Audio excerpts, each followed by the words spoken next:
a respeito de correr atrás do vento.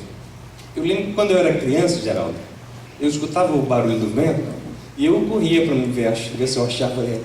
E por um bom tempo eu queria ver o vento. E aí eu percebia que eu corria à toa. Eu corria atrás do vento, como diz a palavra. Tem coisas que a gente faz à toa.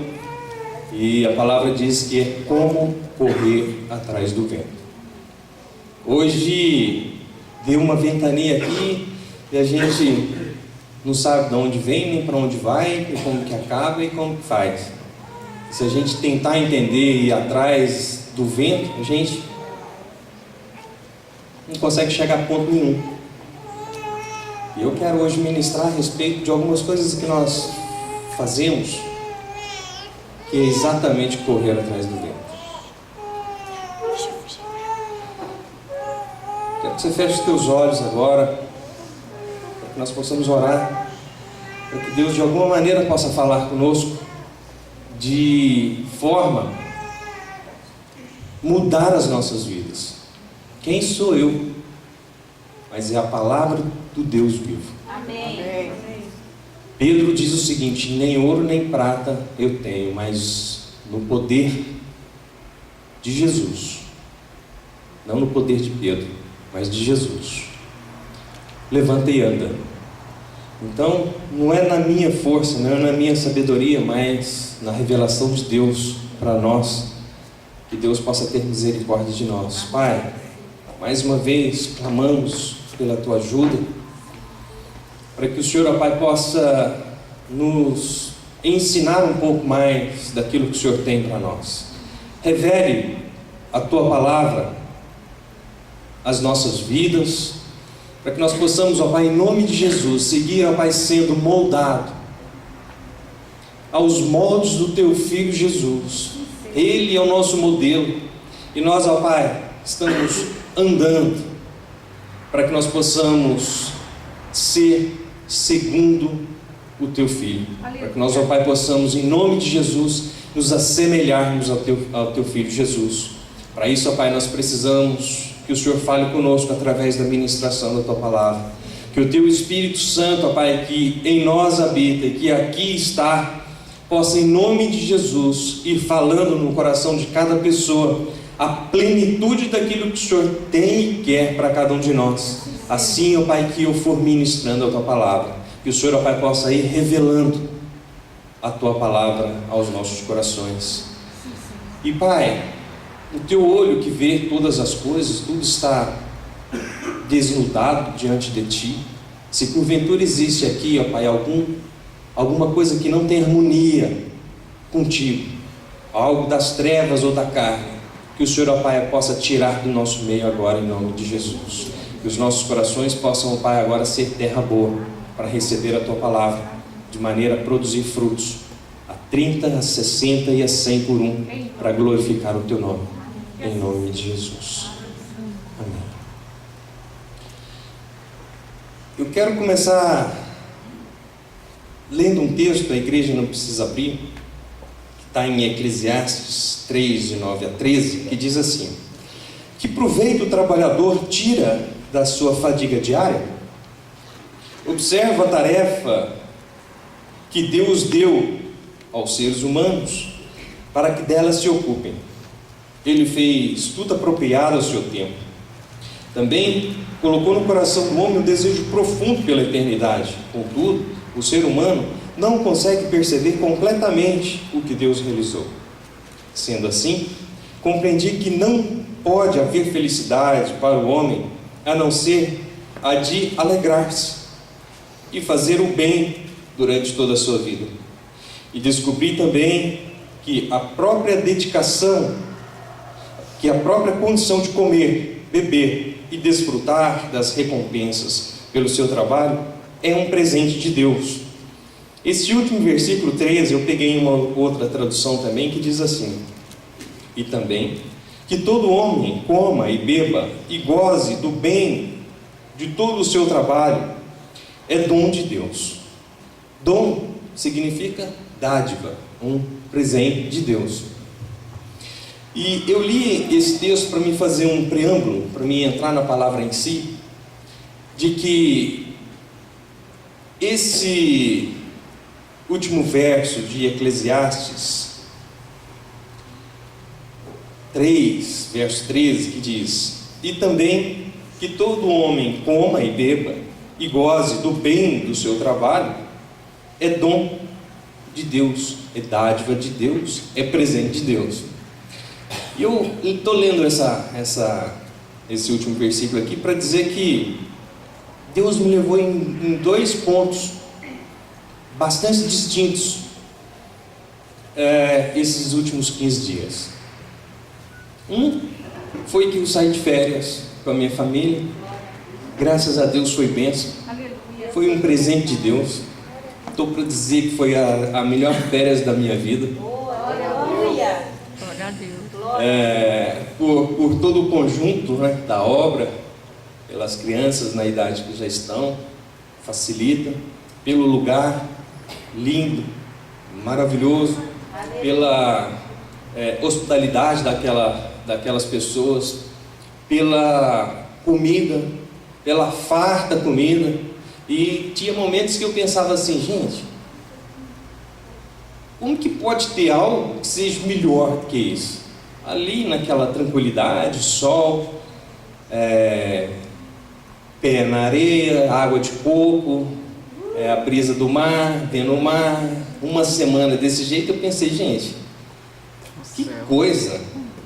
E aí Deus fala comigo: olha, eu estou preparando um local que é tão sensacional que não entrou em ouvido de ninguém. Glória a Deus. Aí eu parei e tive que me prostrar, falar: Deus, o Senhor é fora de série mesmo, porque um lugar melhor do que esse aqui, o Senhor está falando que eu não tenho condição nem de pensar, então é um local realmente de cair o queixo. Como diz o senhor Bíblia, eu não sei se a gente vai comer lá baba de anjo, o que é, mas passou no meu coração que Deus está preparando um lugar que, se as pessoas pudessem perceber, eu acho que elas queriam ir para lá imediatamente. Maranata. E eu louvo a Deus por isso. Então foi dias de bênção, dias de refrigério para mim. E aí veio no meu coração o seguinte, e essa é a pergunta que eu faço para a igreja: você daria a sua vida para passar apenas uma semana num local desse? Não. Sabe por quê dessa pergunta? Porque quando a gente faz assim, fica fácil de responder. Porque nós, ou muitas pessoas, estão dando, ou melhor, jogando a sua possibilidade de estar onde Deus está preparando por causa de uma vida, por causa de uma semana de vida, por causa de 15 dias, por causa de um ano, de 2, de 10, de 20, de 30, de 80, de 90 ou de 100 anos. Estão trocando isso por aquilo que Deus está preparando. E é por isso que a palavra fala que tantas coisas que nós fazemos é correr atrás do vento. Quem está entendendo? Amém. Quem está percebendo que muitas coisas na qual nós somos levados a fazer no dia a dia nos confunde com o nosso real compromisso que devemos ter aqui na terra?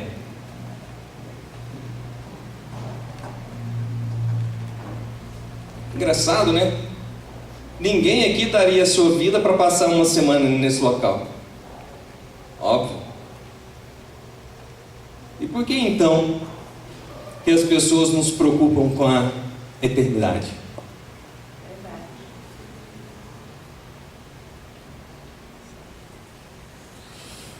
Bom, feito esse preâmbulo, eu vou repetir o tema, que é correr atrás do vento. E agora eu quero que a igreja abra a palavra em Mateus 6, no verso 19 e 21, e ouviremos o que o seu mestre, o meu mestre, o dono da igreja diz, nos alertando, porque tudo ele sabe.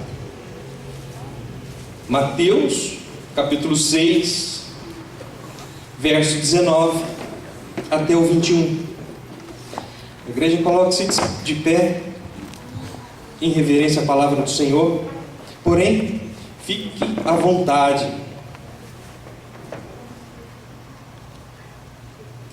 Amém? A igreja achou? Amém. Diz assim: não acumuleis para vós outros tesouros na terra, aonde a traça e a ferrugem destrói, e onde ladrões arrombam para roubar, mas ajuntai para vós outros tesouro no céu, aonde a traça nem a ferrugem podem destruir, e onde os ladrões não arrombam e roubam, porque aonde estiver o teu tesouro, aí também estará o teu coração. A igreja pode se assentar. Bom, como eu disse, férias ou desfrute do seu trabalho é um presente que Deus te dá. É um dom de Deus. A vida é um dom de Deus. Lá no grupo caseiro da minha casa, a gente está estudando a respeito de talento e de dom. E é bom que isso aclara tantas coisas nas nossas vidas. Então, a vida é um dom de Deus. Amém. O seu trabalho também é um dom de Deus. E aí existem os dons de Cristo e os dons do Espírito, e não é hoje o dia que a gente vai falar nisso. Mas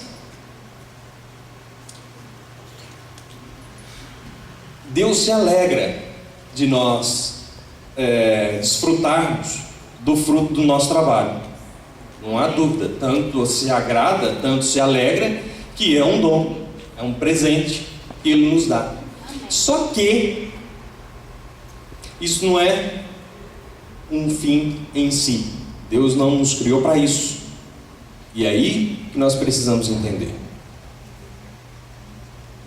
Deus nos criou para juntarmos um tesouro no céu. Amém.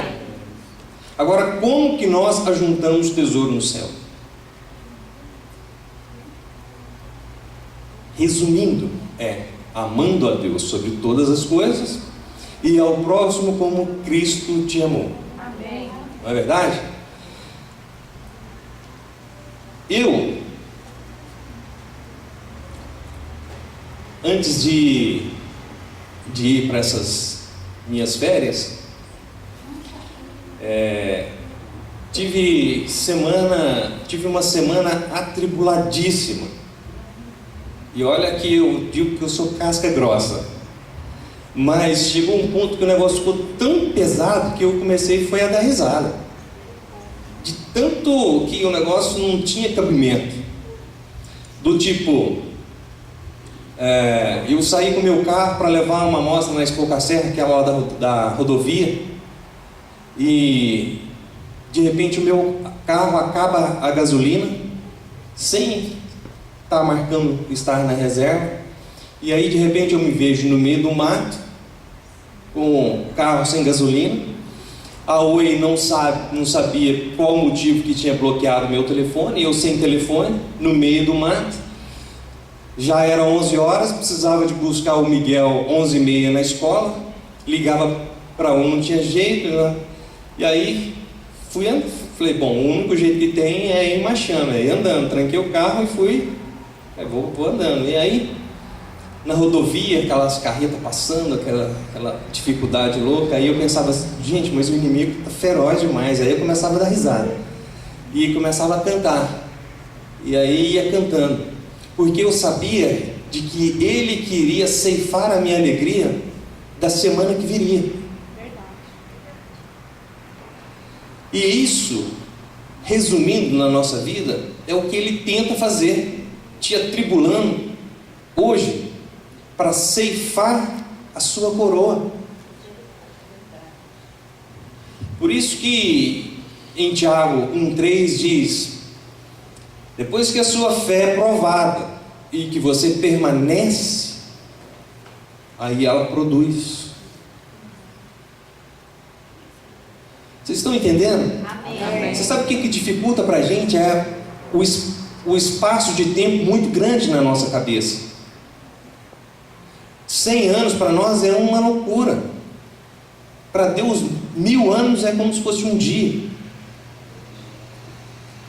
Então o que o inimigo faz? Ele tenta nos atribular durante a nossa vida de maneira a levar as pessoas a se revoltarem com Deus, a perderem a coroa na qual está para nós preparado. Por isso, Tiago segue dizendo o seguinte: tende em vós motivo de toda a alegria ao passares por várias tribulações.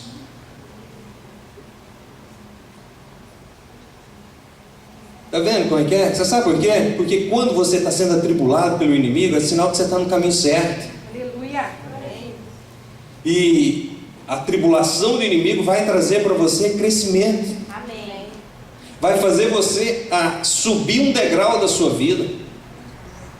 Por isso que Paulo segue dizendo o seguinte: não reconhece líder na igreja neófito, novo na fé. Por quê?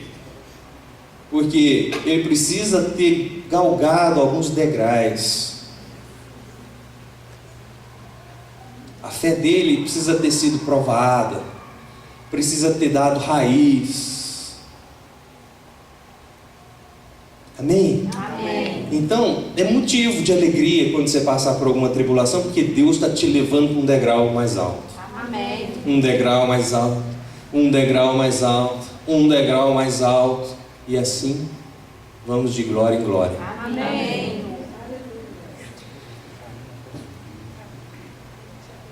Aqui na terra, meu irmão,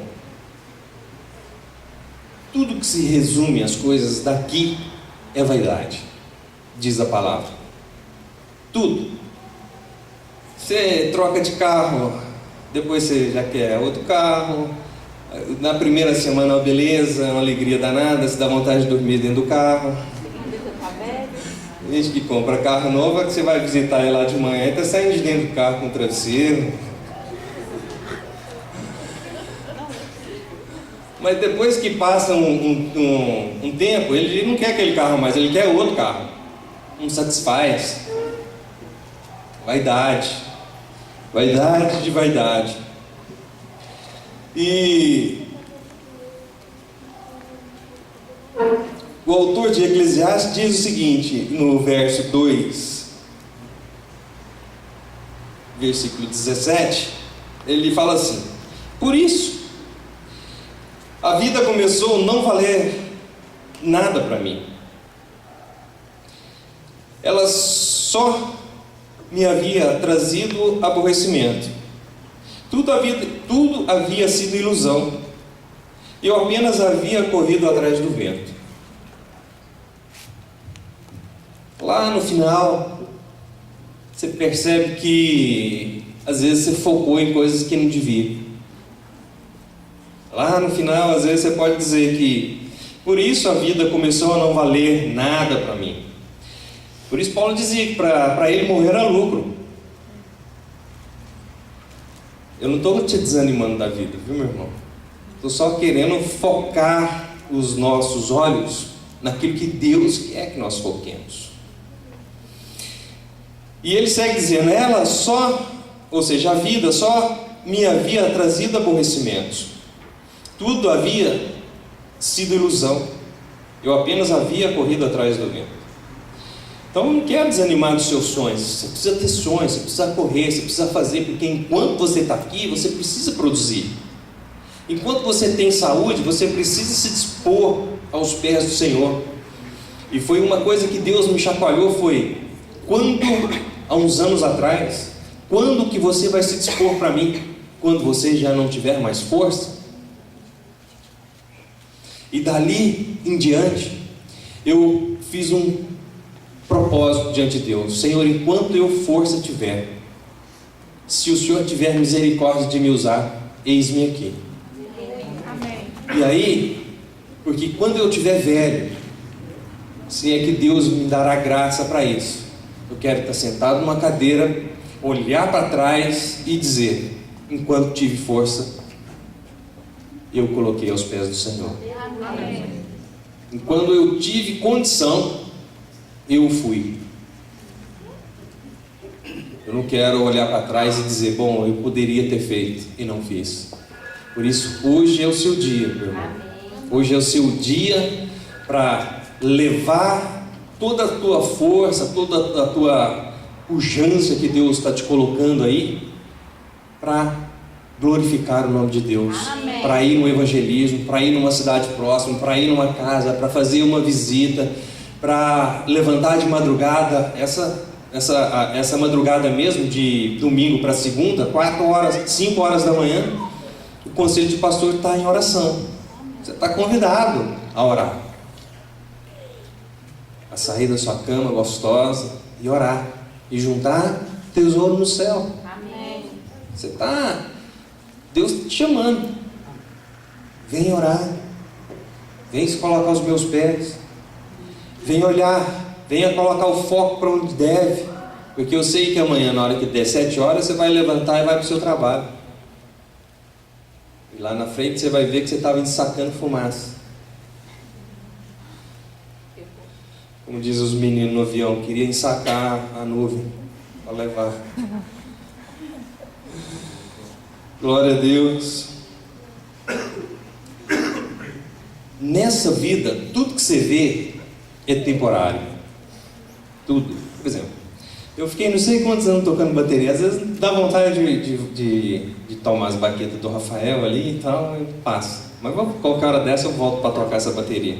Mas mesmo que eu não queira largar essas baquetas, um dia ela sai da minha mão. Sabe por quê? Nessa vida tudo passa. Não adianta se segurar. É filho, é esposo, é tudo passa. Passa.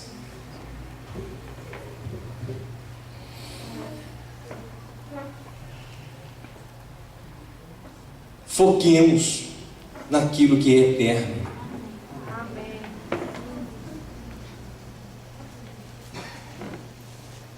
É difícil da gente entender isso. De saber não, né? Precisamos focar naquilo que é eterno.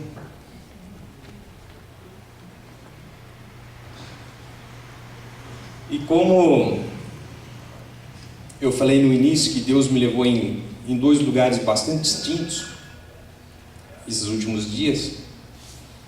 Um foi lá na praia, todo mundo com um sorriso de orelha a orelha, expressão de alegria, parecia que o mundo tinha parado, não é?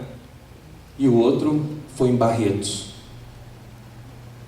expressões fechadas, semblante de dor, de tristeza, de fim da vida. A gente numa lanchonete para tomar um café, você perdia até apetite de olhar para frente e ver um senhor com as mãos na cabeça, encolhido, e você vê que gemendo de dor.